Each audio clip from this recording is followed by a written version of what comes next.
Halo semua, welcome back to Yunus Education. Di channel ini kita akan belajar seputar hal edukatif yang datang dari dunia pendidikan. Pada video kali ini kita akan kembali membahas mengenai update tenaga honorer. Namun seperti biasa sebelum lanjut ke video, jangan lupa terus dukung channel ini dengan cara klik tombol subscribe, like, comment, share, dan aktifkan juga lonceng notifikasinya.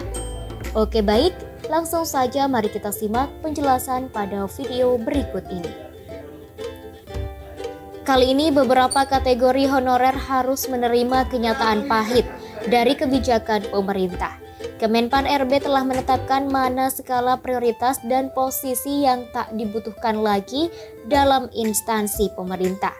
Sehingga beberapa kategori honorer tidak bisa aktif lagi bekerja pada beberapa instansi tempat mereka bekerja. Hal itu tentu menimbulkan keresahan dan kekhawatiran di tengah para tenaga honorer. Apalagi bagi mereka yang telah lama mengabdi dan berjuang untuk mendapatkan status dan kesejahteraan. Harapan tersebut harus pupus karena pihak Kemenpan RB telah sepakat untuk menutup peluang perekrutan untuk kategori honorer yang dimaksud.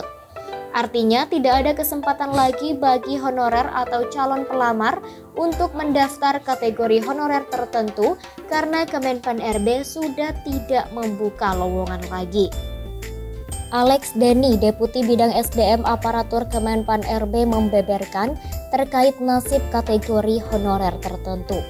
Adapun kategori honorer yang dimaksud oleh Kemenpan RB yakni sektor tenaga teknis fungsional dan tenaga pelaksana.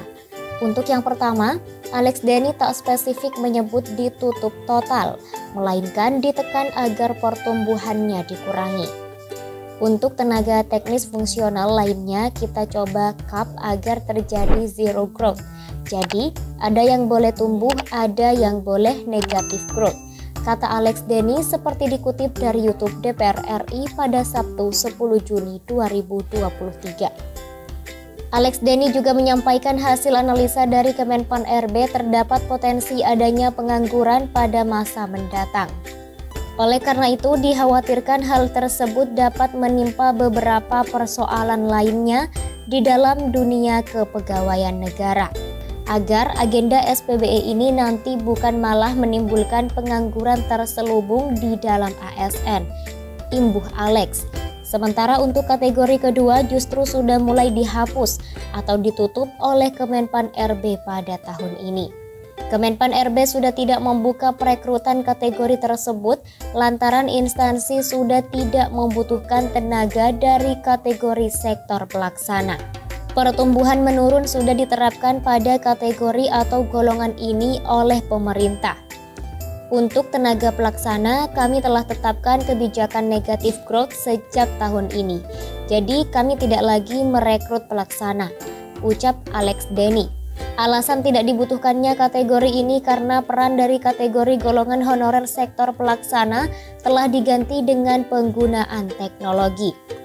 Penggunaan teknologi tersebut diterapkan guna mencapai kinerja yang lebih efisien dan efektif, sehingga pelayanan masyarakat lebih mudah dan cepat. Lambat laun di tengah kemajuan dan kemudahan teknologi, kategori sektor pelaksana dinilai kurang efektif sehingga perlu ditekankan negatif growth untuk sektor ini. Karena pelaksanaan ini pelan-pelan akan terdisrupsi oleh teknologi.